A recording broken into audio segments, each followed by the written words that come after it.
Esta presentación aborda los problemas del capitalismo y su concepto de la libertad para la ética cristiana. Como siempre, hay un bosquejo disponible en Canvas para poder seguir la presentación y tomar apuntes, si te ayuda un poco a seguir el hilo de la presentación y también pues apuntar lo que quisieras resaltar o quizás preguntas que surgen para ti mientras que estás viendo la presentación. Bien, nosotros somos herederos de un cristianismo y un mundo en que la fe cristiana no tiene mucha visión propia de una economía que sirva al Dios de las Escrituras. Al contrario, en generaciones recientes, el cristianismo se ha acomodado a los intereses y estructuras económicos de los órdenes políticos que dominan los territorios en que viven los cristianos y ha marginado el testimonio de la Biblia y de la historia del pueblo de Dios también a favor de una economía que sirva a Dios. Eh, Ese es el testimonio que tenemos en las Escrituras y también en diferentes capítulos de la historia de la Iglesia. Cómo es una economía que sirve a Dios y cómo oponerse a la injusticia e idolatría económicas. Pero hoy día el cristianismo mismo supuestamente no se trata de la economía, sino de la religión o la espiritualidad. O sea, se ha producido un dualismo entre la fe cristiana y la economía. Y este es un caso más de la separación mortal sobre la cual el teólogo Barth nos advirtió en la semana uno de la clase, la lectura que hicimos, Ética Cristiana, ese ensayo breve. Bien, desde el siglo XVI, en territorios gobernados por cristianos euroamericanos, se ha generado y extendido el sistema económico que se llama el capitalismo, el cual pretende liberar los bienes y las vidas de los seres humanos de un control rígido del Estado o de una aristocracia y permitir que la población pueda iniciar su propia actividad económica y sobre todo vender su propia labor al que paga el mejor precio por esa labor en el mercado.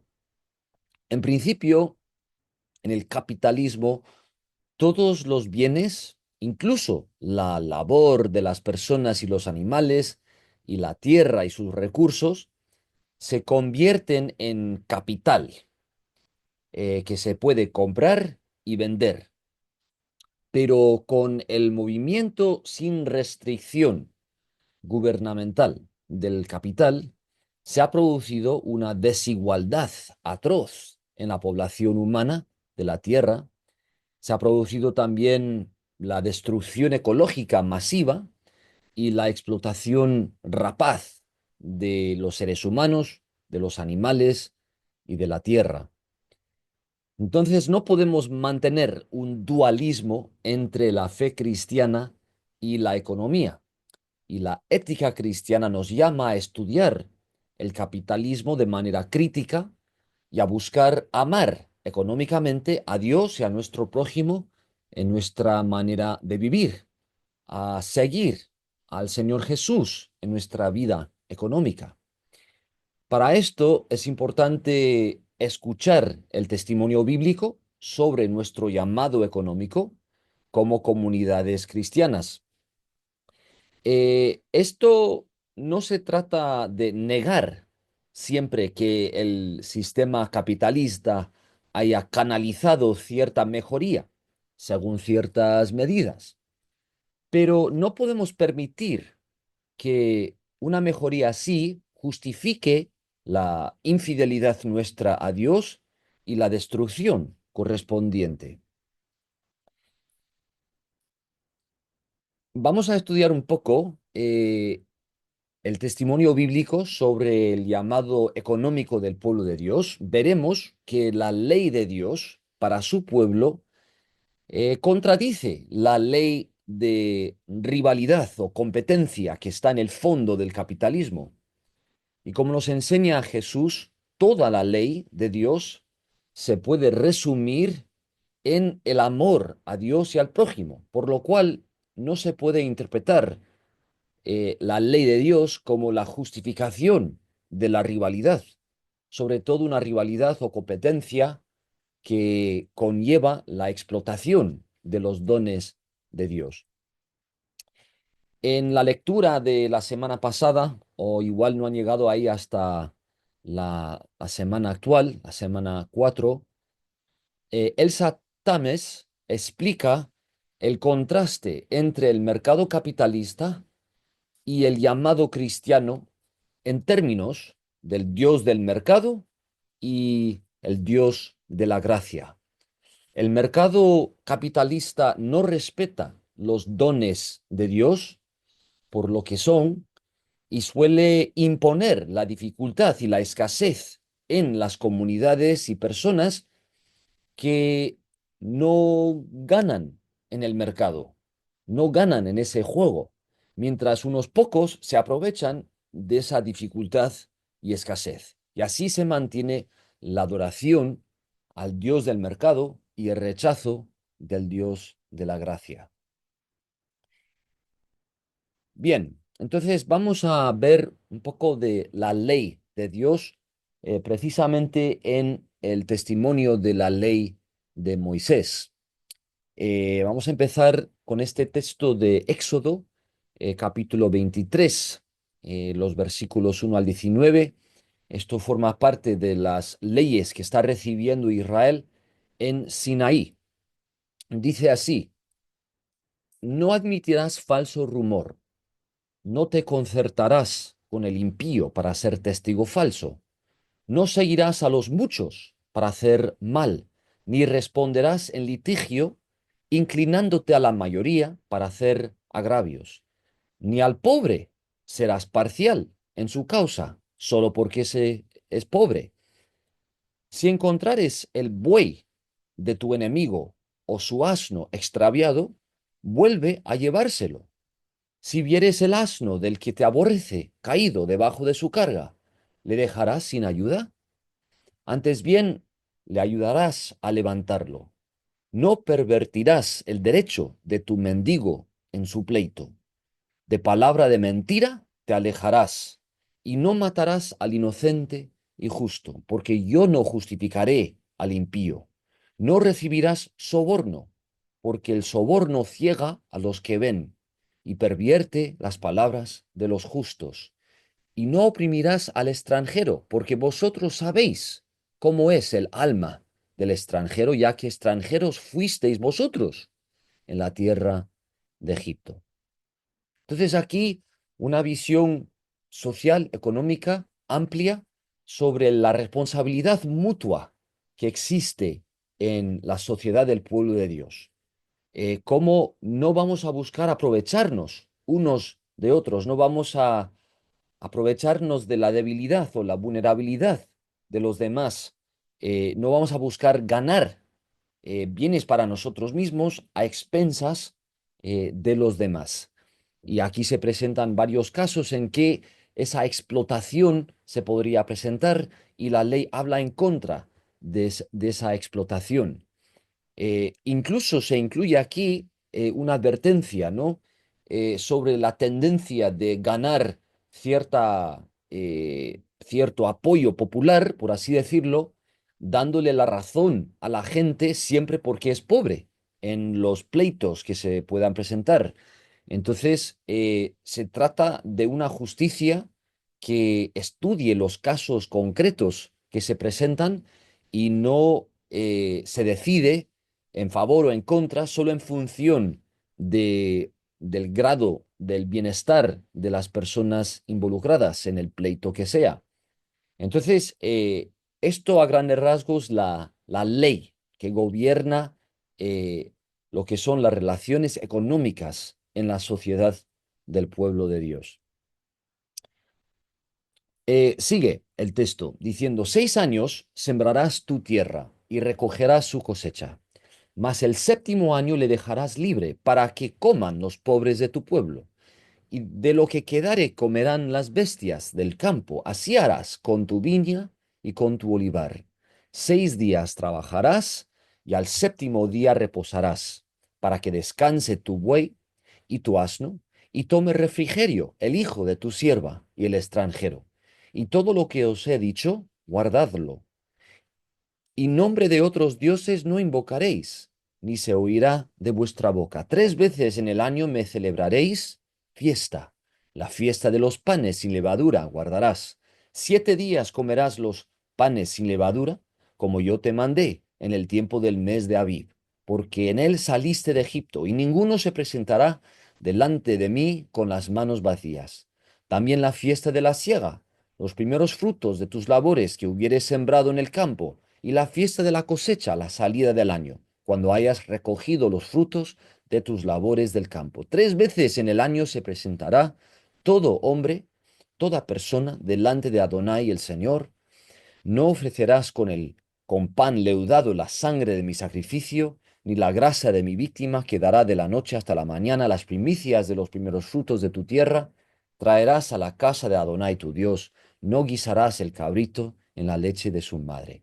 Muchas cosas, ¿no?, que podríamos decir sobre este texto, pero lo que quiero resaltar es que la economía del pueblo de Dios es gobernado por un ritmo de descanso y trabajo. Descanso para la tierra, para los trabajadores humanos y para los animales también. O sea que la idea de sacar el máximo de la tierra o de las personas o de los animales no es la meta, porque todos estos seres representan criaturas de Dios y que son dignos del cuidado de la sociedad humana. Y entonces se tiene que respetar el ritmo del descanso y el trabajo para eh, promover la sostenibilidad de la tierra, de los animales y de la sociedad humana que depende de todos estos bienes.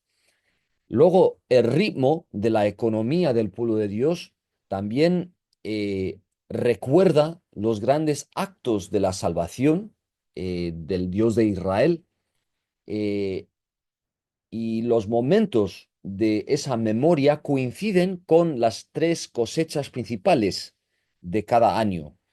Entonces, la historia de la salvación de la esclavitud coincide con el ritmo de las fiestas anuales de las cosechas, porque así se está viviendo todavía la vida que el Dios ha transmitido a su pueblo a través de liberarlo. Y sigue transmitiendo esa salvación, esa liberación a lo largo de cada año, según el ritmo de estas cosechas, las cuales coinciden con las fiestas que recuerdan la salvación del pueblo de Dios. Ahora vamos a pasar a otro texto de la ley que presenta algo de visión económica para el pueblo de Dios. Cada 7 años, o sea, estamos todavía con este pilar de la economía del pueblo de Dios, que es el sábado. Hemos visto antes cómo eso afecta, o sea, requiere un año de descanso cada 7 años de la tierra, pero también un día de cada 7 días de descanso para eh, los trabajadores y los animales. Entonces se extiende esa ley del sábado aún más en este texto. Cada 7 años harás remisión. En esto consiste la remisión. Perdonará a su deudor todo aquel que haya prestado algo de su pertenencia, con lo cual obligó a su prójimo. No lo demandará más a su prójimo o a su hermano, porque ha sido proclamada la remisión de Adonai. Del extranjero demandarás el reintegro, pero lo que tu hermano tenga de ti, se lo perdonarás. Así no habrá mendigos entre los tuyos, pues Adonai te bendecirá con abundancia en la tierra, que Adonai tu Dios te da por heredad, para que la tomes en posesión. si escuchas fielmente la voz de Adonai tu Dios para guardar y cumplir todos estos mandamientos que yo te ordeno hoy, ya que Adonai tu Dios te habrá bendecido, como te ha dicho, prestarás entonces a muchos pueblos, pero tú no tomarás prestado, tendrás dominio sobre muchos pueblos, pero sobre ti no tendrán dominio. Bueno, aquí comentando brevemente, se aprecia unas medidas institucionales para impedir la pobreza, para impedir unos ciclos viciosos de deuda. Por lo tanto, se programa un ritmo de remisión de deudas que tiene que gobernar la economía del pueblo de Dios a lo largo de sus generaciones. Em, Esto también pretende conservar la integridad del pueblo de Dios y su compromiso con la ley para que no caiga en una relación de dependencia de otros pueblos a su alrededor. Si no se gobiernan bien económicamente, acaban siendo mendigos en relación a otros pueblos y vulnerables a esos pueblos a su alrededor. Entonces, se trata aquí de la integridad del pueblo de Dios. Tomemos en cuenta también que los extranjeros, si querían, podían unirse al pueblo de Israel, podían heredar tierra, podían heredar un nombre en el pueblo de Dios, eh, con tal de que se comprometieran con la ley de Dios a través de la circuncisión, etcétera. Esto se explica en Éxodo 12. Entonces, no se requiere eh, pues que un extranjero permanezca siempre un extranjero, sino que la ley de Dios prescribe medidas según las que los extranjeros, si quieren, se pueden integrar en el pueblo económico de Dios. Siguiendo en Deuteronomio 15, cuando hay algún pobre entre tus hermanos en alguna de tus ciudades, en la tierra que Adonai, tu Dios, te da, no endurecerás tu corazón ni le cerrarás tu mano a tu hermano pobre, sino que le abrirás tu mano liberalmente y le prestarás lo que en efecto necesite. Guárdate de albergar en tu corazón este pensamiento perverso. Cerca está el séptimo año, el de la remisión, para mirar con malos ojos a tu hermano pobre y no darle nada, pues él podría clamar contra ti, Adonai, y se te contaría como pecado. Sin falta le darás, aun si faltan solamente 2 meses para el séptimo año, y no serás de mezquino corazón cuando le des, porque por ello te bendecirá Adonai tu Dios en todas tus obras y en todo lo que emprendas, pues nunca faltarán pobres en medio de la tierra, por eso yo te mando, abrirás tu mano a tu hermano, al pobre y al menesteroso en tu tierra. Entonces, creo que está claro este texto, pero aquí se incorpora en la ley económica del pueblo de Dios unas medidas concretas de redistribuir eh, los recursos para levantar a los pobres y no insistir en una pobreza sin misericordia. Incluso se habla en contra, ¿no?, de una forma de retener bienes que el pobre necesita, porque uno que tiene prevé que se acerca el año de remisión y va a tener que perdonar cualquier deuda, entonces no le presta porque sabe que dentro de poco tiempo va a tener que perdonar esa deuda según la ley de remisión. La ley habla en contra de esa mentalidad tacaña y anima al pueblo de Dios a ser generoso conforme a la generosidad que ha vivido de la mano de su Dios, y eso promete pues una sociedad sostenible, una generosidad que se sigue manteniendo a lo largo de las generaciones. Habrá necesidad, esta ley prevé, siempre llegarán personas con necesidad, habrá hambruna, habrá pues enfermedad en las casas de ciertas personas o una, a veces pues una plaga, por ejemplo, que puede afectar el terreno de una parte de la población. Entonces, los pobres, pues, van a presentar al pueblo de Dios, y esta ley les manda estar pendiente de esas necesidades en cuanto surjan y que sean generosos a la hora de suplir esas necesidades como pueblo. Si vende a ti tu hermano, hebreo o hebrea, te servirá 6 años y al séptimo año le dejarás libre. O sea que aquí se busca oponer una esclavitud perpetua. Y cuando lo dejes libre, no lo enviarás con las manos vacías. Lo abastecerás liberalmente de tus ovejas, de tu era, de tu lagar.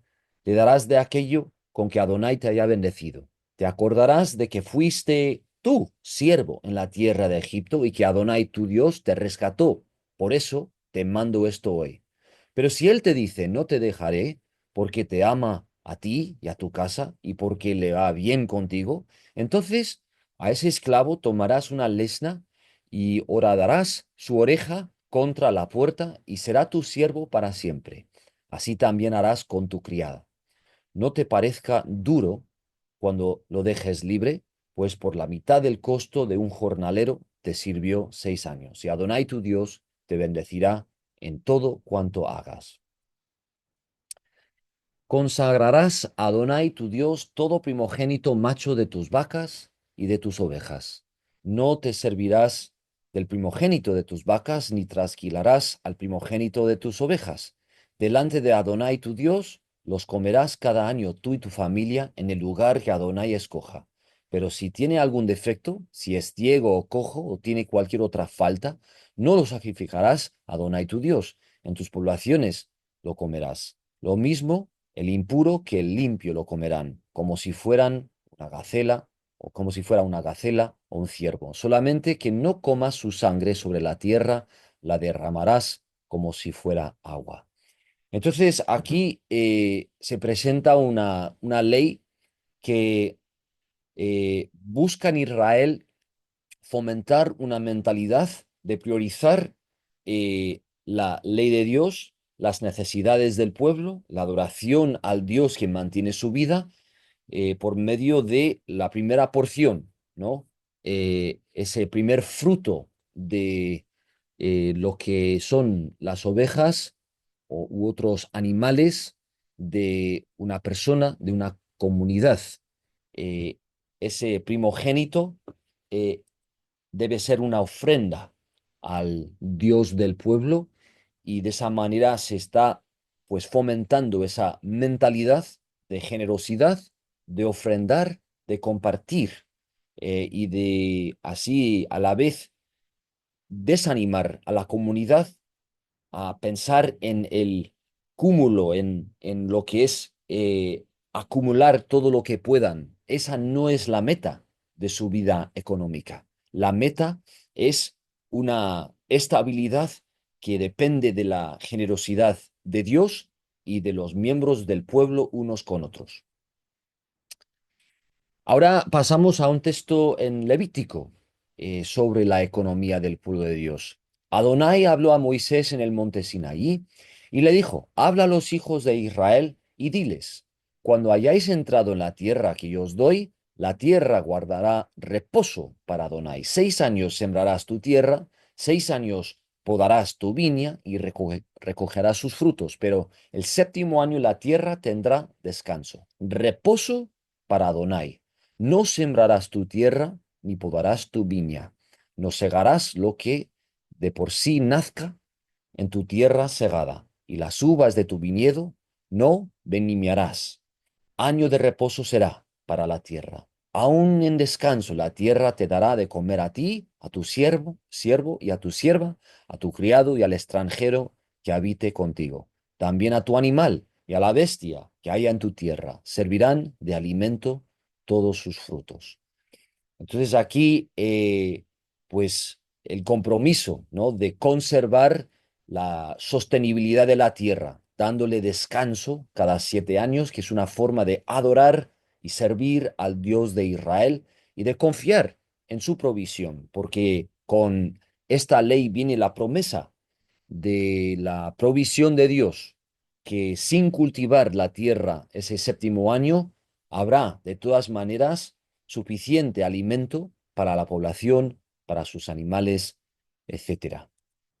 Contarás 7 semanas de años, 7 veces 7 años, de modo que los días de las 7 semanas de años vendrán a sumar 49 años. Entonces harás tocar fuertemente la trompeta en el séptimo mes, el día 10 del mes, el día de la expiación. Haréis tocar la trompeta por toda vuestra tierra. Así santificaréis el año 50 y pregonaréis libertad en la tierra a todos sus habitantes. Fíjense en el significado de libertad en este sentido.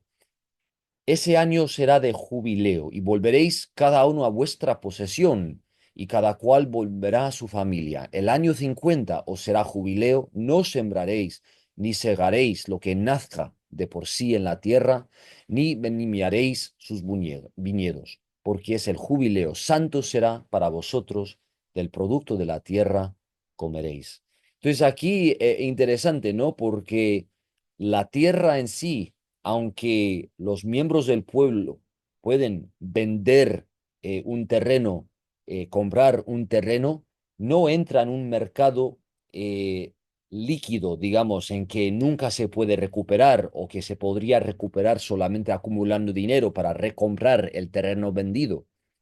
Eh, Al contrario, aquí se mantiene unos límites. Si el terreno cambia de una familia a otra, al final de los 50 años, ese terreno se va a devolver a la tribu, a la familia a la que pertenecía desde la fundación del pueblo en la tierra de Canaán. Entonces no se permite la pérdida de la tierra a través de un mercado perpetua que luego puede permitir el consumo de los terrenos y la pérdida eterna, digamos, de esos terrenos por parte de los que los habían heredado. El texto sigue. En este año de jubileo volveréis cada uno a vuestra posesión. Cuando vendáis algo a vuestro prójimo o compréis de manos de vuestro prójimo, no engañe ninguno a su hermano. Conforme al número de los años transcurridos después del jubileo, comprarás de tu prójimo. Conforme al número de los años de cosecha, te venderá él a ti. Cuanto mayor sea el número de los años, aumentarás el precio, y cuanto menor sea el número, disminuirás el precio, porque según el número de las cosechas, te venderá él. Entonces aquí, buscando precios justos por los terrenos que se van a comprar y vender. No engañe ninguno a su prójimo, sino temed a vuestro Dios, porque yo soy Adonai vuestro Dios. Ejecutad, pues, mis estatutos y guardad mis ordenanzas. Ponedlos por obra y habitaréis en la tierra seguros. La tierra dará su fruto. Comeréis hasta saciaros y habitaréis en ella con seguridad. Quizás os preguntéis, ¿qué comeremos el séptimo año, ya que no hemos de sembrar ni hemos de recoger nuestros frutos? Yo os enviaré mi bendición el sexto año, y ella hará que haya fruto por 3 años. En el octavo año sembraréis y comeréis del fruto añejo. Hasta el año noveno, hasta que venga su fruto, comeréis del añejo. La tierra, pues, ya lo pone de manera explícita, no se venderá a perpetuidad, porque la tierra mía es, y vosotros como forasteros y extranjeros sois para mí. Por tanto, en toda tierra de vuestra posesión otorgaréis derecho a rescatar la tierra. Si tu hermano empobrece y vende algo de su posesión, entonces su pariente más próximo vendrá y rescatará lo que su hermano haya vendido. Cuando el hombre no tenga quien rescate y consigue lo suficiente para rescate, entonces contará los años desde que vendió y pagará lo que falta al hombre a quien vendió y volverá a su posesión. Pero si no consigue lo suficiente para que se la devuelvan, lo que vendió estará en poder del que lo compró hasta el año del jubileo, y al jubileo quedará libre y él volverá a su posesión. Aquí creo que se plasma muy bien una estructura económica que protege la integridad de las personas, de sus lazos sociales a lo largo de las generaciones y también, pues, la relación que tienen las comunidades con la tierra. Fíjense aquí que no se entiende la posesión de cierto terreno como tener un control absoluto de esa tierra o de ser el propietario o propietaria permanente de esa tierra.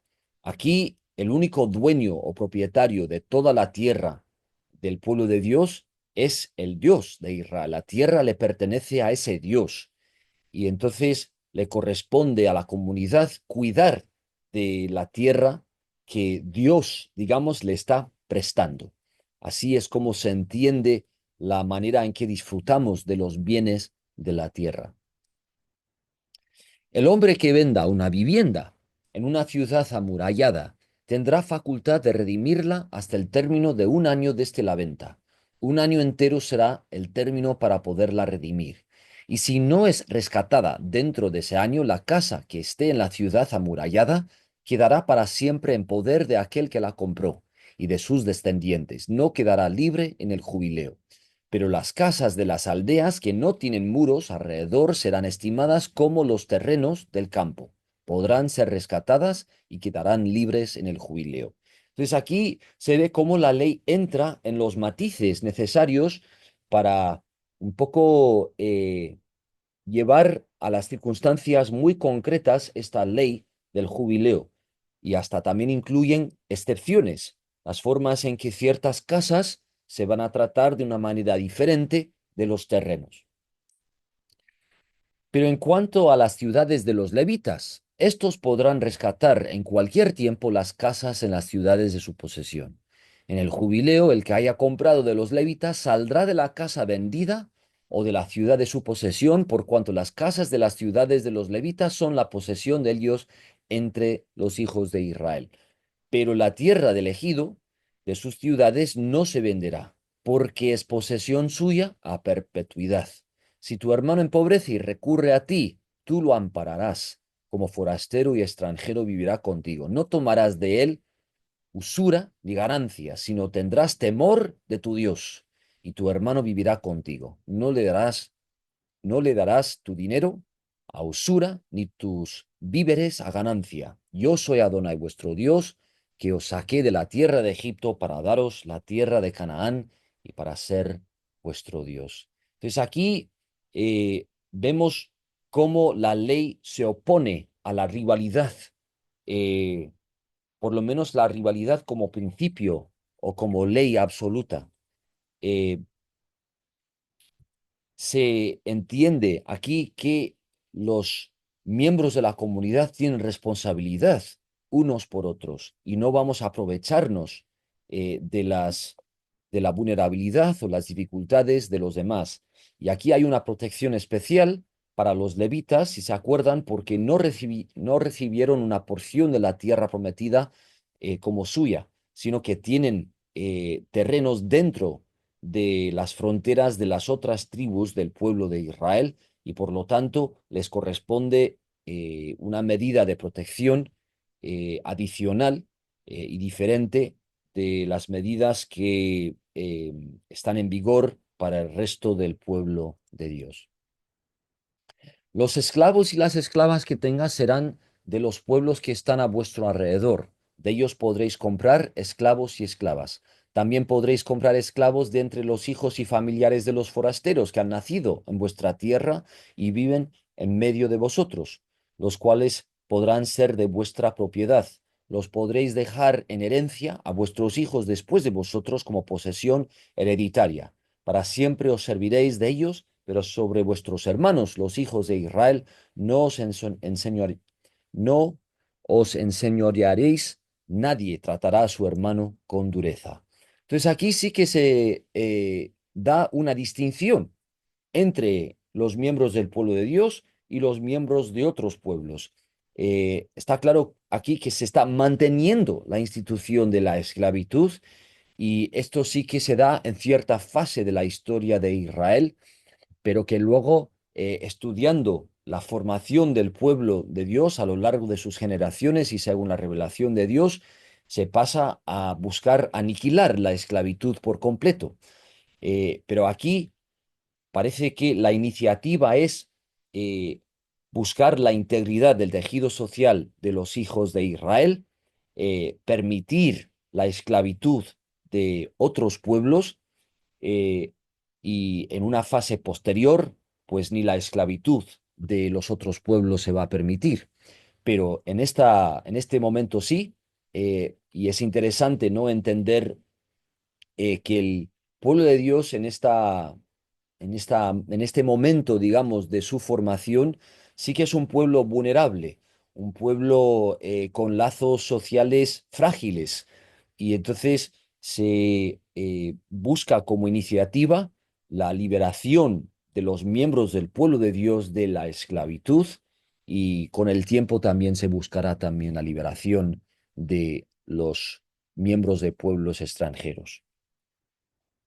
Si el forastero o el extranjero que está contigo se enriquece, y tu hermano que está junto a él empobrece, y se vende al forastero o extranjero que está contigo, o a alguno de la familia del extranjero, después que se haya vendido, podrá ser rescatado. Uno de sus hermanos lo rescatará, o su tío o el hijo de su tío lo rescatará, o un pariente cercano de su familia lo rescatará, o si sus medios alcanzan, él mismo se rescatará. Contará junto con él que lo compró, desde el año en que se vendió a él hasta el año del jubileo, y el precio de la venta ha de apreciarse conforme al número de los años, y se contará el tiempo que estuvo con él conforme al tiempo de un criado asalariado. Si faltan aún muchos años, conforme a ellos devolverá para su rescate parte del dinero por el cual se vendió. Y si queda poco tiempo hasta el año del jubileo, entonces hará un cálculo con él y devolverá su rescate conforme a los años que falten. Como a un asalariado contratado anualmente se le tratará. No se enseñoreará sobre él con rigor ante tus ojos. Bueno, yo creo que aquí se puede apreciar, ¿no?, diferentes medidas que se toman para no prolongar o para no reforzar el señorío de unos sobre otros dentro del pueblo de Dios. Muy bien, entonces ahora vamos a pasar al testimonio del Nuevo Testamento, que siempre asume eh, la autoridad de las leyes que acabamos de leer. Entonces no se descarta nunca el testimonio del llamado del pueblo de Dios de generaciones anteriores, sino que se mantiene, pero también se sigue estudiando e interpretando en función de las circunstancias que se presentan en la vida del pueblo de Dios, y se vuelve a reinterpretar esas palabras de la ley para responder a esas circunstancias, a lo que es el llamado viviente del Dios del pueblo. Entonces, vemos que la liberación de los pobres forma una parte pilar de lo que es el llamado de Jesús como el ungido de Dios. Dice así en su sinagoga, esto es un poco su manifiesto, su primer sermón en su propia sinagoga en Nazaret, y dijo así: o bueno, dice así en Lucas, y luego escucharemos las palabras de Jesús dentro de esta narración. Vino a Nazaret Jesús, donde se había criado, y el sábado entró en la sinagoga conforme a su costumbre y se levantó a leer. Se le dio el libro del profeta Isaías, y habiendo abierto el libro, halló el lugar donde está escrito: El Espíritu del Señor está sobre mí, por cuanto me ha ungido para dar buenas nuevas a los pobres. Me ha enviado a sanar a los quebrantados de corazón, a pregonar libertad a los cautivos y vista a los ciegos, a poner en libertad a los oprimidos y a predicar el año agradable del Señor. Esto espero que les suene, ¿no? Porque parece que Jesús está reivindicando el año de la remisión de deudas. Enrollando el libro, lo dio al ministro y se sentó. Los ojos de todos en la sinagoga estaban fijos en él. Entonces comenzó a decirles: Hoy se ha cumplido esta escritura delante de vosotros. Entonces aquí una parte fundamental del llamado, del ministerio, de la acción política de Jesús como el ungido, es la liberación de los oprimidos y el perdón de las deudas. Así que aquí vamos a seguir, perdón, en otro momento posterior del pueblo de Dios, esto en el libro de los Hechos, que estaba siguiendo la ética que Jesús había encarnado y les había encomendado.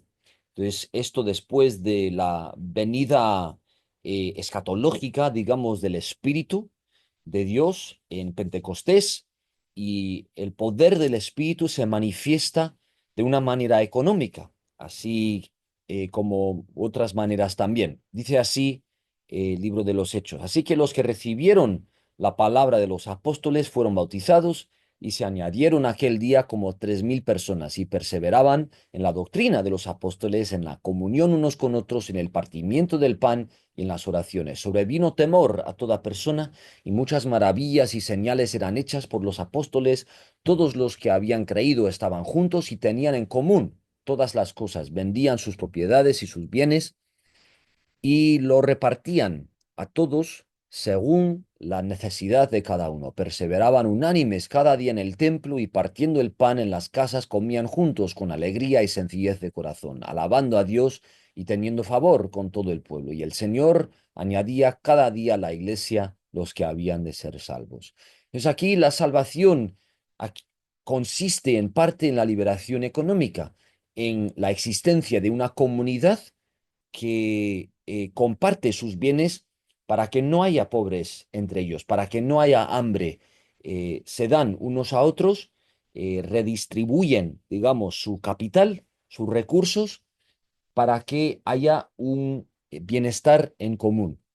Y esto parece ser una señal clave de la obra del Espíritu que está llevando a cabo la salvación de esta comunidad en medio de todos los pueblos de la tierra. Bien, otro momento de testimonio sobre el llamado económico del pueblo de Dios.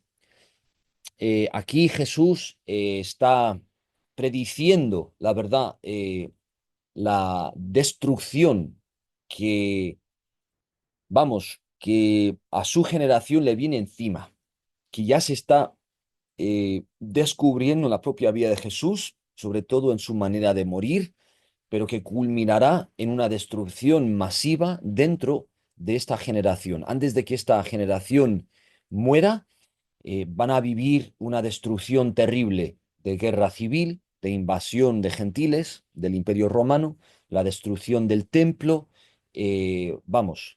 algo horroroso, y esto como consecuencia de unos patrones de explotación unos de otros que se han manifestado en generaciones anteriores y que la generación de Jesús pues ha mantenido, a pesar de el clamor de Juan el Bautista, de Jesús, de sus apóstoles, de su llamado a arrepentimiento, pues la generación, siguiendo por lo menos la mayoría de sus autoridades, han mantenido estos patrones de injusticia y van a cosechar pues algo terrible. Y en este momento Jesús parece que está ilustrando cómo está funcionando esta economía de explotación del bien de unos cuantos a expensas de otros. Dice así, Jesús les decía en su enseñanza, guardaos de los escribas que gustan de andar con largas ropas y aman las salutaciones en las plazas,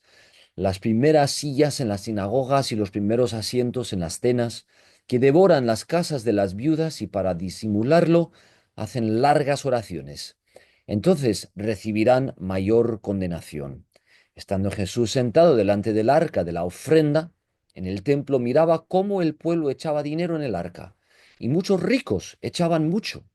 Y vino una viuda pobre y echó 2 blancas, o sea, un cuadrante, muy poco dinero. Entonces, llamando a sus discípulos, les dijo, de cierto os digo que esta viuda pobre echó más que todos los que han echado en el arca, porque todos han echado de lo que les sobra, pero esta, de su pobreza, echó todo lo que tenía, todo su sustento.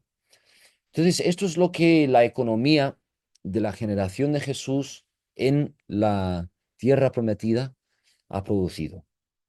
Pues unos ricos que, vamos, dan como apariencias de generosos, ofrendando mucho, pero solo de lo que les sobra.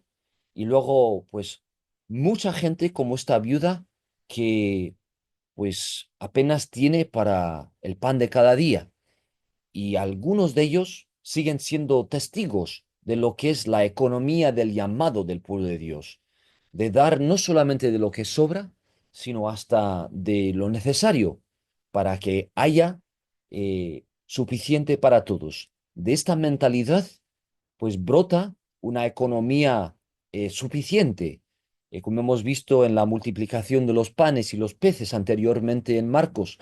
eh, Cuando la gente ofrenda de lo poco que tienen, generosamente resulta que hay suficiente para todos.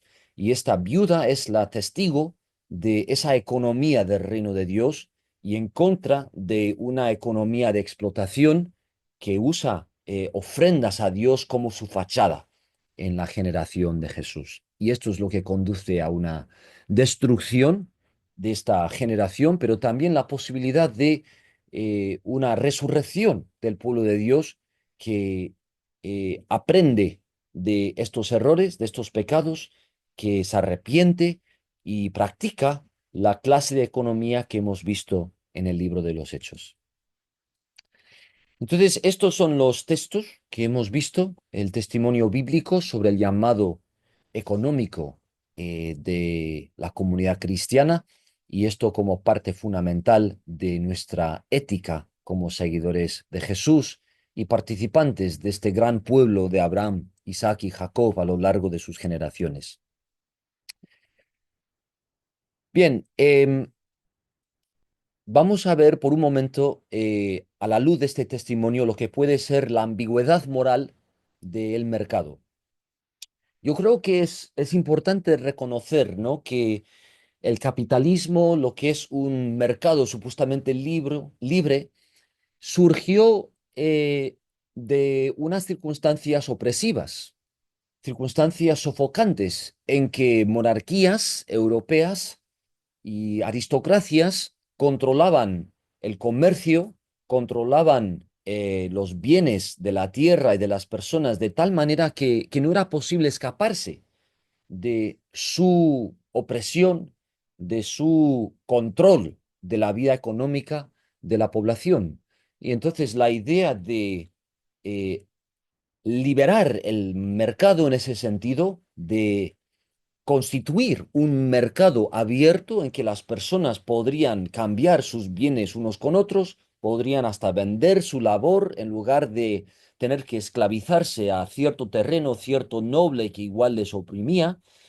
Eso era la idea del mercado y creo que tiene su, vamos, su granito de verdad, ¿no? Su razón de ser que no habría que descartar. Y quizás esto nos podría ayudar a estudiar los mercados actuales, no para intentar cerrarlos todos o para destruirlos todos, sino para preguntarnos cómo es que un mercado con cierta apertura, cómo es que podría servir a una comunidad, cómo es que podría eh, fomentar la mejoría de las condiciones de vida de la población humana, incluso de un mejor cuidado de la tierra en ciertos casos, de los animales, etcétera.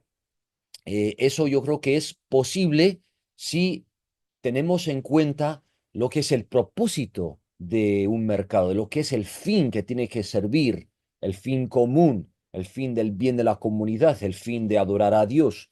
Este tipo de criterios o de consideraciones se tendrían que tomar en cuenta si es que un mercado va a servir la libertad en lugar de un mercado supuestamente libre, pero acaba siendo libre para que grandes empresas lo dominen y acaben controlando las vidas de la población de la mayoría, explotando la tierra, etcétera, etcétera. Em, entonces, un mercado no es necesariamente eh, provechoso o fiel si es que mantiene la libertad. Digo, si mantiene una ley de rivalidad. Un mercado que se basa en la rivalidad o la competencia como su ley fundamental, yo creo que tiende a producir la opresión, porque ese mercado se despreocupa por el bien común, no tiene un fin, una meta moral, y la tendencia, por lo tanto, es un monopolio voraz del comercio, el dominio del comercio por unos cuantos que, digamos, que tienen el mayor control del capital que se está o que está circulando por ese mercado. Entonces, esto sería otra manera, ¿no? Esta sería una visión crítica de lo que llega a ser un mercado. Entonces, Cábano, en el libro Ser consumido, creo que nos ayuda a entender por qué no podemos hablar del libre mercado en los términos convencionales que hemos heredado. No tiene sentido, dice, hacer afirmaciones utilitarias, rimbombantes sobre los beneficios que da el libre mercado, como si un mercado pudiera calificarse de libre solo por la carencia de restricciones al poder puro y duro. Dar rienda suelta a un poder sin fines producirá mucho más probablemente falta de libertad que libertad. No hay sencillamente manera de hablar de una economía realmente libre si no es partiendo de juicios concretos, criterios concretos sobre qué tipos de intercambio conducen a la prosperidad de la vida en la tierra y cuáles no. Esto creo que nos ayuda a entrar o poner en tela de juicio el concepto de la libertad en el capitalismo. Entonces, cuando un mercado, una sociedad, una economía carece de un fin común que se busca describir y mantener, eh, los mercados que sean, la economía que sea, suele conducir a la explotación. Entonces, un fin común es necesario para la libertad, si se refiere a la liberación, las buenas condiciones de vida, la libertad de la opresión, liberación para servir unos a otros, liberación para servir a Dios como calidad de vida sostenible y saludable. Em, el capitalismo, como he dicho en la introducción, introduce pues un concepto, unos mecanismos de capital, ¿no? En que se puede convertir los bienes concretos, la tierra, las personas, los animales, etcétera, eh, en algo que se puede vender y comprar. Se convierte en algo que se puede cambiar por una moneda, por dinero. Y eso requiere la abstracción del valor de los bienes, hasta de las personas, de los animales, de la tierra, y un movimiento supuestamente libre o sin restricción de ese capital, ¿no? Así funciona el capitalismo a grandes rasgos. Y esto permite pues toda una serie de problemas que tenemos que estudiar para la ética cristiana. Em, Cábano, en su libro Ser consumido, también estudia el capitalismo como un sistema de formación moral. Y esto para nosotros es especialmente importante en la clase de ética cristiana, porque no se trata solamente de estudiar la economía como nuestra manera de funcionar materialmente, ¿no? En el intercambio de bienes, en lo que es la sostenibilidad material de nuestra vida o lo que sea. Se trata también de cómo nuestra actividad económica nos forma moralmente, cómo condiciona nuestra mentalidad, cómo forma nuestras dinámicas de relación unos con otros. Todo eso tiene que entrar en el estudio del capitalismo y en lo que es la búsqueda de una libertad que tenga coherencia teológica. Así describe Cabano la formación moral del capitalismo, ¿no? Lo describe como un sistema formativo tan poderoso y no es moralmente neutro este sistema, nos educa, ¿no? Nos forma, digamos, nos educa a ver el mundo de una cierta manera. Dice así, el consumismo característico, ¿no? Del capitalismo que hemos heredado está marcado por un deseo sin otro telos, sin otra meta que el consumo en sí mismo. las particularidades, ¿no? Las características concretas de los bienes, de las personas, de los lugares, son intercambiables. Su valor se entiende en términos numéricos monetarios. Ante todo, el consumidor consume. Más que ser atraído, como en un éxtasis hacia un drama más grande, el consumidor vacía todas las cosas en el yo. Tanto el turista como el consumidor intentan trascender sus propios límites y su propia particularidad, adoptando una posición universal desapegada de las particularidades, consumiendo particularidades sobre todo a través del dinero.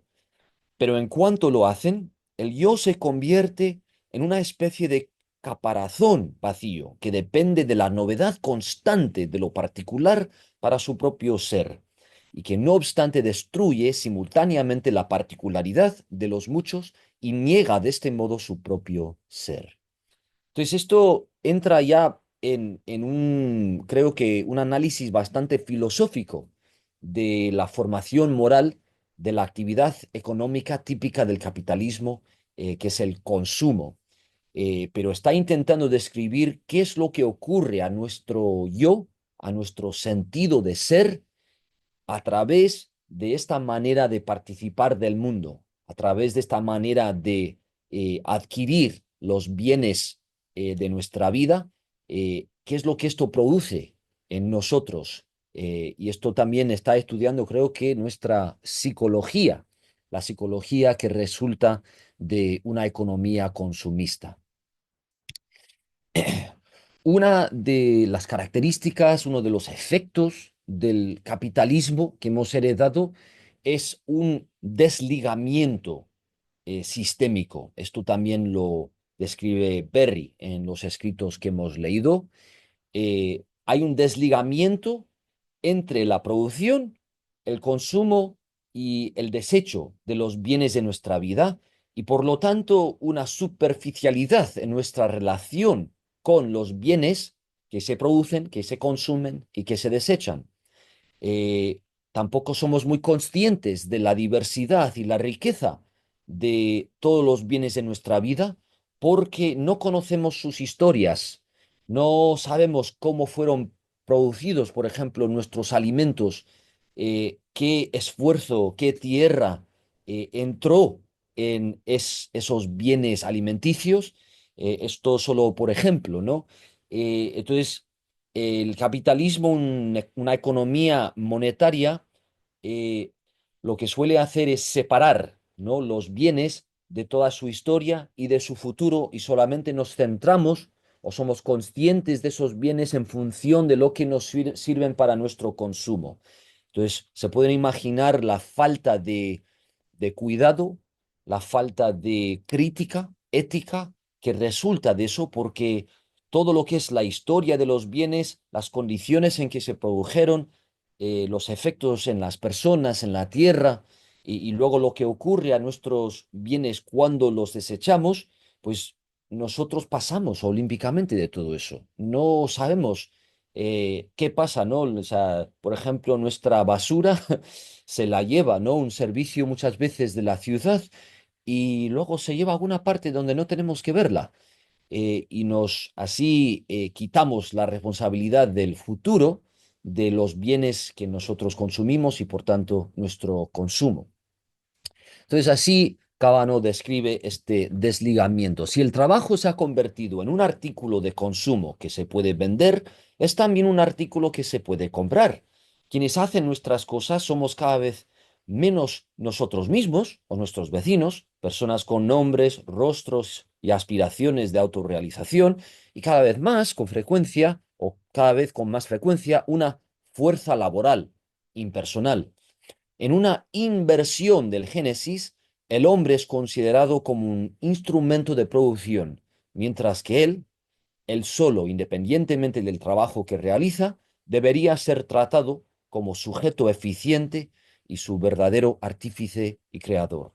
Nos referimos a las personas que fabrican nuestras cosas como costes laborales, que naturalmente tienen que reducirse, ¿no?, para bajar el coste de la producción.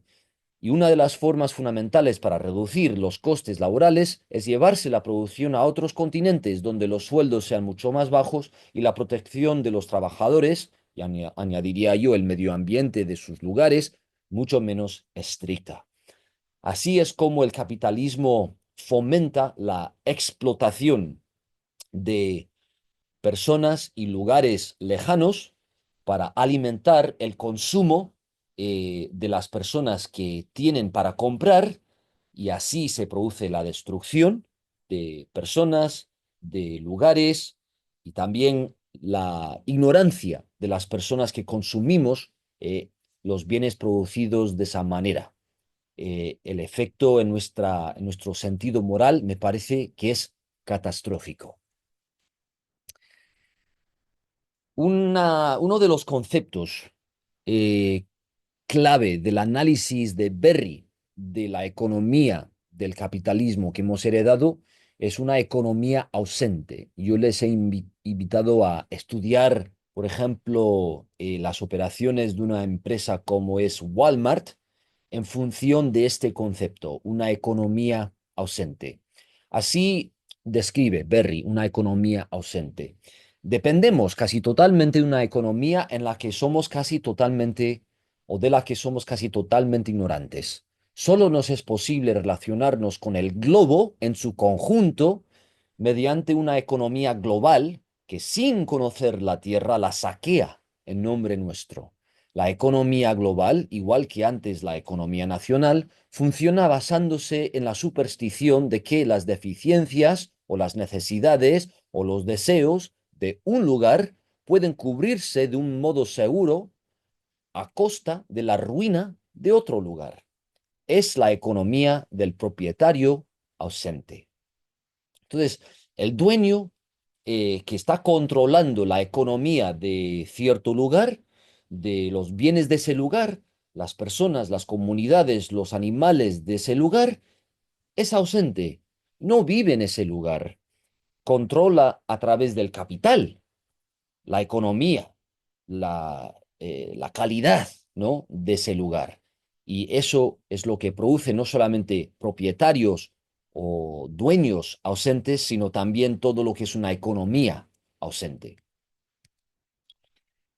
Resulta de economías ausentes y de este desligamiento, pues la pérdida de lugares y las particularidades, las características concretas de donde vivimos, de nuestros lazos de relación, de la vegetación, los animales, de los lugares que nosotros habitamos. Una economía ausente, pues nos centra solamente en los bienes que consumimos y llegamos a consumir esos bienes en función de lo que pagamos por ellos. No entra en una economía así la necesidad de conocer nuestros lugares, de conocer, por ejemplo, sus dinámicas ecológicas, cómo fluye el agua a través de nuestros lugares, de dónde viene, cómo pasa por nuestra región, cómo tenemos que consumirla de una manera sostenible y fomentar su calidad. Evidentemente no conocemos casi nunca las plantas indígenas de nuestro lugar o qué plantas se han importado de otros lugares o cómo es la vida de los animales en nuestro lugar. Nuestra manera de relacionarnos con los animales hoy día es a través de la carne, ¿no? En un supermercado y no tenemos ni idea de dónde viene esa carne, de qué animal o en qué condiciones. Y luego, pues los animales domésticos, quizás, y quizás los animales que vemos en el zoológico. O si tenemos la suerte de hacer un poco de alpinismo, senderismo, igual vemos algo, ¿no? De los animales no domésticos de nuestro lugar, pero muchas veces no conocemos ni un porcentaje mínimo de esos animales y no tendremos, por lo tanto, ni siquiera pues una idea, ¿no? De cómo cuidar la vida de esos animales, de lo que está en juego, ¿no? En su hábitat, o cómo mantener las condiciones ecológicas de su florecimiento y cómo nuestra vida humana depende de la sanidad de sus lugares, de sus vidas, del agua que están consumiendo, de de todo lo que es la cadena alimenticia que les mantiene, etcétera. O sea que lo que la economía capitalista monetaria produce es precisamente esta pérdida de lugares. Todo aeropuerto es igual. Los restaurantes cada vez más se parecen, ¿no? De un lugar a otro. Las ciudades se construyen casi de la misma manera. Estamos todos, pues, conduciendo los mismos automóviles y cada vez menos somos conscientes del carácter local de nuestro lugar, de los lazos particulares, las características concretas que esos lugares son en su realidad. Somos ignorantes de todo eso y por lo tanto aptos para destruir esos lugares sin darnos cuenta de lo que estamos haciendo. Bien, así dice el epígrafe de este libro que hemos leído, o una parte del libro, un lugar cualquiera es mejor que cualquier lugar. Entonces, tener algún concepto de nuestro lugar, intentar conocer un poquito nuestro lugar eh, donde vivimos localmente, es mucho mejor que tratar los lugares como si no tuvieran ninguna particularidad, ningunas características concretas dignas de nuestro conocimiento y nuestra experiencia. Entonces, eh, como hemos visto en el testimonio bíblico, como se podría apreciar incluso en los salmos, hay mucha atención a los lugares concretos de la vida del pueblo de Dios. Y una ética cristiana, por tanto, va a buscar eh, invertir la vida humana, la vida de la comunidad, en los lugares que esa comunidad habita. Eh, digamos, va a buscar estrechar los lazos complejos entre la comunidad y su lugar para que haya dinámicas sanas, mutuas, entre ese lugar y la comunidad que lo habita. Así describe Berry la ciudad moderna industrial, que es el resultado del capitalismo y de una economía de consumo. Las ciudades que tenemos hoy están viviendo de un capital ecológico y con unos supuestos económicos que obviamente van a destruirlas. En estas ciudades las personas no viven en casa, no tienen regiones concretas propias que las sostengan, no están en equilibrio alguno con lo que las sostiene, sea cual sea la parte del mundo en la que se hallan los recursos que las sostienen. El equilibrio entre la ciudad y el campo de su entorno se destruye mediante la maquinaria industrial, la productividad barata del campo y del bosque y el transporte barato. Roma destruyó dicho equilibrio con el trabajo de los esclavos. Nosotros lo hemos destruido con las máquinas y los combustibles fósiles baratos. Es, creo, prudente, ¿no? Contrastar con la ciudad industrial capitalista, una descripción de una ciudad sana. Y dice así, Perry, la única ciudad sostenible, y esto es para mí el ideal y la meta indispensable, sería una ciudad que mantuviera el equilibrio con el campo que la rodea. Es decir, una ciudad que viviera de los ingresos ecológicos netos de la región que la sostiene, pagando así como se debe todas las deudas humanas y ecológicas. Entonces, esto nos empieza, creo, a ayudar a interpretar lo que es la visión económica de las escrituras a favor de un equilibrio ecológico entre lo que es la ciudad o la aldea y el campo del que cualquier comunidad humana depende. Buscar unas dinámicas sanas, unas dinámicas mutuas que permitan la sostenibilidad de esa comunidad humana en ese lugar.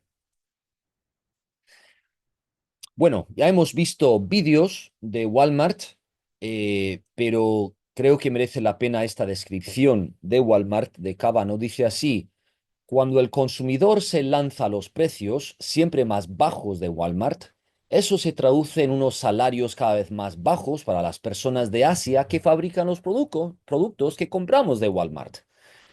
Entonces, Walmart mantiene, ¿no?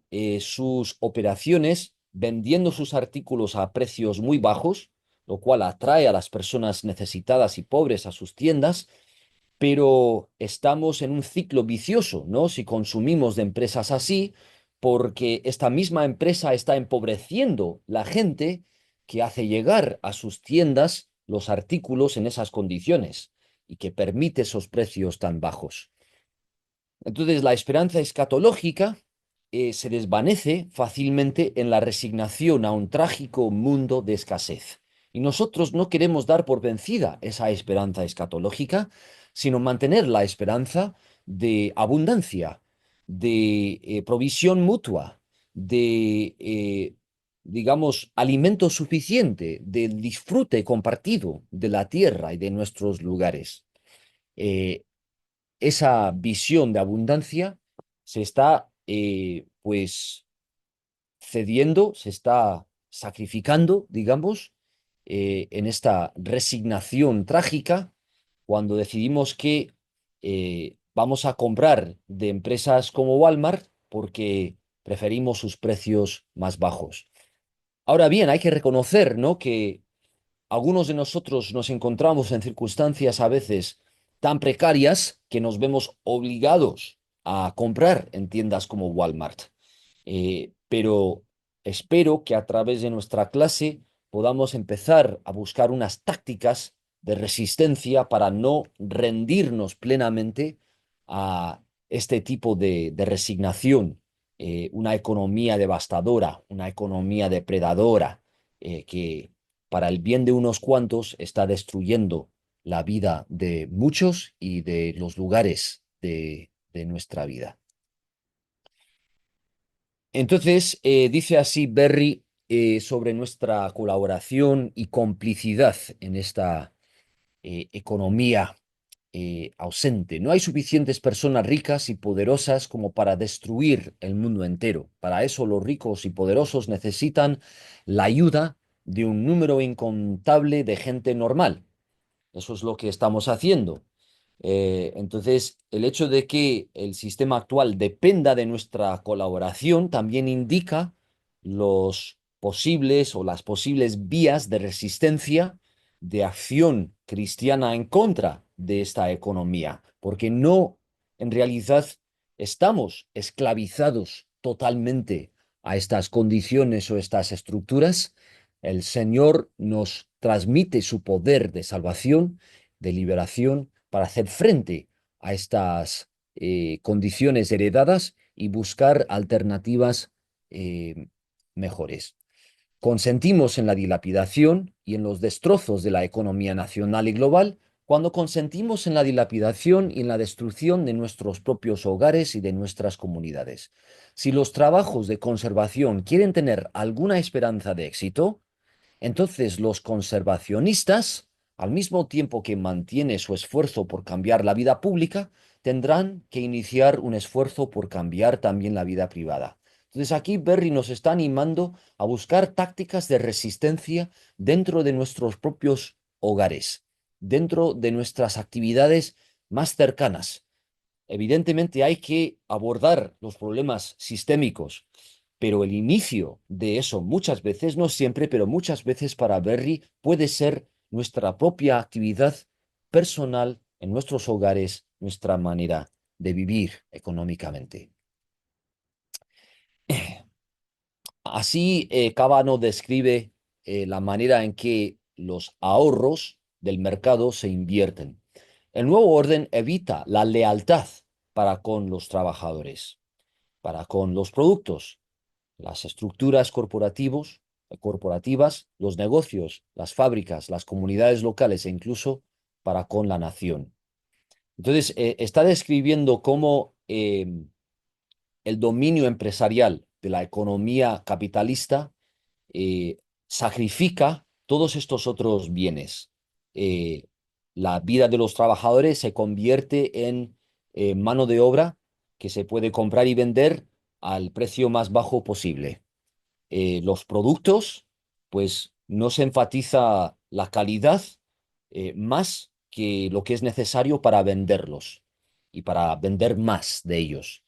las estructuras corporativas, los negocios, las fábricas, las comunidades locales, todos estos bienes se sacrifican en nombre de las ganancias de la empresa, muchas veces multinacional. Eh, entonces, por eso al final esta realidad capitalista, según Cábano, hasta acaba superando el nacionalismo, porque las empresas tienen más lealtad a sus propias ganancias que a sus naciones y están dispuestas a sacrificar el bien nacional para ganar más dinero, más control, más poder en lo que es un mercado global. Entonces, así dice el presidente del Gulf y Western, una de esas empresas multinacionales, todas las lealtades se ven como prescindibles bajo las nuevas normas. No se puede estar emocionalmente atado a ningún recurso. Aquí se detecta, ¿no? El efecto en lo que es la calidad moral de la persona, del tejido social, eh, y lo que es una mentalidad explotadora y devastadora. Así, Cábano describe la formación moral del capitalismo eh, a la que hemos aludido anteriormente. La globalización es una estética que configura el espacio y los sujetos humanos de un modo peculiar. Cultura y economía no son esferas autónomas sin efecto mutuo. Las relaciones económicas no operan a partir de leyes neutrales desde el punto de vista de la vida moral, sino que son portadoras de unas convicciones específicas acerca de la naturaleza de la persona humana, acerca de los orígenes de la persona y el destino de la persona. En toda economía hay implícita, pues, una antropología y una teología. Entonces, es por eso que tenemos que estudiar de manera crítica la economía. Tres conceptos clave para mí a la hora de desarrollar tácticas de resistencia cristiana en nuestra ética: comunidad, localidad y sostenibilidad. Hablaremos más de estos tres conceptos, pero esto así a modo de introducción, para que puedan un poco dar forma quizás a nuestra reflexión. Comunidad. La comunidad, esta es la descripción de Berry, pues es un término indispensable en toda conversación sobre la conexión entre la gente y la tierra. Una comunidad sana es una forma que incluye todas las realidades locales que están en conexión mediante la forma mayor y, en última instancia, más misteriosa de la creación. Al hablar de la comunidad, pues hablamos de una conexión compleja, no solo entre los seres humanos o entre los humanos y su tierra, sino también entre la economía humana y la naturaleza, entre el bosque o la pradera y el campo o el huerto, y entre las criaturas desagradables y las agradables. Todos los prójimos están incluidos. Ahora, referente a localidad, ¿cuál tiene que ser la economía de una comunidad sana que se basa en la agricultura o en el cuidado de los bosques? Desde luego, no puede ser la actual economía colonial capitalista en la que solo se exportan materias primas y se importan todas las necesidades y todo el ocio. Para ser saludables, las comunidades que tienen su fundamento en la tierra necesitarán añadir valor a los productos locales, necesitarán abastecer la demanda local y necesitarán ser razonablemente autosuficientes con respecto a la alimentación, la energía, el ocio y otras necesidades básicas. He aquí la importancia o la urgencia de la localidad, de una economía local que tiene cierta integridad local y por lo tanto no depende de una manera explotadora o excesivamente vulnerable de otras economías. Y el tercer término, sostenibilidad. Para hacer, eh, perdón, para hacer que una ciudad sea sostenible hay que empezar de alguna manera. Yo pienso que el principio debe ser pequeño y económico. Se podría empezar, por ejemplo, aumentando la cantidad de comida que los consumidores de la ciudad compran a los agricultores del campo local más cercano. Conforme fuera haciéndose más local la economía alimentaria, la agricultura local se diversificaría, Las granjas se harían más pequeñas, más complejas en su estructura, más lucrativas, y se necesitaría gente de la ciudad que trabajara en las granjas. Antes o después, como forma de reducir gastos en las dos direcciones, los desechos orgánicos de la ciudad irían a fertilizar, como abono, las granjas de la región, del entorno que sostiene a la ciudad.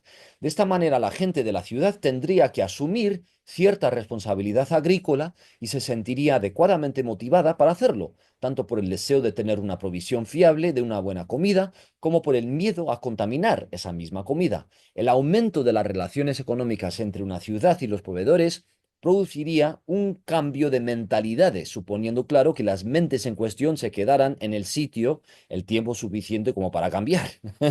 O sea que si siempre estamos mudándonos, nunca cambia nuestra mentalidad en torno a nuestro lugar. Haría que las mentes mejoraran. La localidad, al convertirse en parcialmente sostenible, produciría el pensamiento necesario para llegar a ser más sostenible. Concepto de sostenibilidad. Bien, aquí, por último, quiero subrayar lo que va a ser la transición entre nuestro tema del capitalismo y la libertad a lo que es nuestro estudio de la virtud y la virtud cristiana, porque ya hemos empezado a ver que el sistema económico es siempre un sistema de formación moral, es siempre en sí una especie de ética, y nosotros queremos desafiar la ética económica heredada o predominante en muchos casos, y una parte de eso se trata de cultivar nuestra virtud, nuestro carácter moral, y esto se tiene que hacer de una manera económica también, como acaba de señalar Perry. Entonces, así empieza una descripción, ¿no? Eh, o un contraste, digamos, entre lo que sería el consumismo y la formación de la virtud en las personas. Estas personas, eh, y creo que esta es una cita de Aristóteles, desean una cosa y quieren otra, ¿no? O sea que Aristóteles está describiendo a una persona viciosa, no una persona virtuosa. Desean una cosa y quieren otra, absolutamente como los libertinos que no saben dominarse o controlarse. En lugar de las cosas que ellos mismos creen ser buenas, prefieren las cosas que son para ellos agradables pero funestas. Otros, por lo contrario, se abstienen de hacer lo que les parece mejor para su propio interés, ya por cobardía, ya por pereza. Hay también otros que, después de haber cometido una multitud de fechorías, concluyen por detestarse a sí mismos a causa de su propia corrupción, miran la vida con horror y concluyen por el suicidio. Pueden buscar personas con quienes poder pasar la vida, pero ante todo huyen de sí mismos. Estas personas que, eh, como hemos visto aquí, desean una cosa y quieren otra, que creo que es precisamente lo que fomenta una economía capitalista. Cuando están solos, su memoria no les presenta más que recuerdos dolorosos, y para el porvenir sueñan proyectos no menos horribles, mientras que por lo contrario, cuando están en compañía de otros, olvidan estas odiosas ideas. No teniendo en sí nada digno de ser amado, no experimentan ningún sentimiento de amor hacia sí mismos.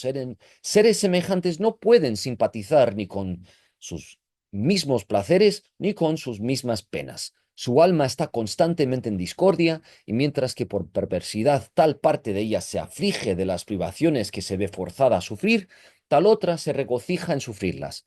Tirando del ser uno de estos sentimientos por un lado y otro por otro, resulta, si puede decirse así, el ser hecho pedazos. Yo he querido resaltar esta cita porque me parece que este filósofo de hace 2400 años eh, ha descrito muy bien lo que son las tendencias en la vida del interior de las personas en un sistema capitalista, y creo que es digno de nuestra reflexión. Dice así Aristóteles sobre la buena persona. Está de acuerdo consigo mismo y desea las mismas cosas que la totalidad de su alma.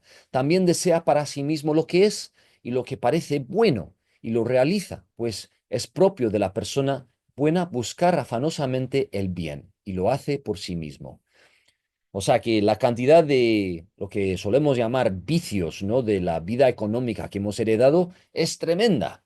O sea que la adicción, el apetito por consumir excesivamente y sin parar y sin controlarse, estas son características, creo, morales del sistema económico que hemos heredado. Entonces aquí eh, Aristóteles nos está señalando lo que sería una persona virtuosa y lo que queremos nosotros aprender en medio de estas circunstancias que combaten la virtud, para tácticas de resistencia, para resistir a los patrones económicos que hemos heredado. Sí tenemos que pensar en cómo formarnos moralmente de esta manera y qué clase de actividad económica puede servir esta formación moral. Cuando la persona está dotada verdaderamente de virtud, quiere continuar viviendo consigo misma, porque encuentra en ello un verdadero placer. Los recuerdos de sus actos pasados están llenos de dulzura y sus esperanzas respecto de sus acciones futuras son igualmente honestas. Ahora bien, todos estos son sentimientos agradables.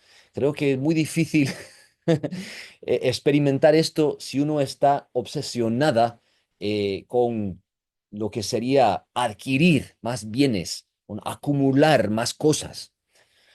Vamos a continuar. Esta multitud de pensamientos buenos llenan su espíritu de las más nobles emociones y se complace en simpatizar sobre todo consigo misma, con sus propios goces, con sus propios dolores, porque para ella el placer y la pena se ligan siempre a los mismos objetos y no varían sin cesar de uno a otro. O sea que hay que contrastar esta descripción con lo que Cábano nos ha descrito como el desligamiento característico de la economía capitalista, que luego también coincide, creo, con un desligamiento moral y también un desligamiento de nuestro interior, cada uno de nosotros. La estrategia de la empresa capitalista, según una de las empresas de automóviles más grandes de Estados Unidos, es esta. Esta es la estrategia de el capitalismo, la creación organizada de la insatisfacción. Entonces, vamos a contrastar esto con lo que Aristóteles acaba de describir como la naturaleza de la virtud. ¿Qué clase de satisfacción la virtud, el buen carácter, produce en la persona y nutre a lo que es una buena persona? Bueno, hasta aquí la presentación. Espero que haya servido para, no sé, introducir este tema del capitalismo y la libertad, para ayudarnos a pensar de una manera crítica en la ética cristiana eh, con respecto a nuestra vida económica. Gracias por su atención.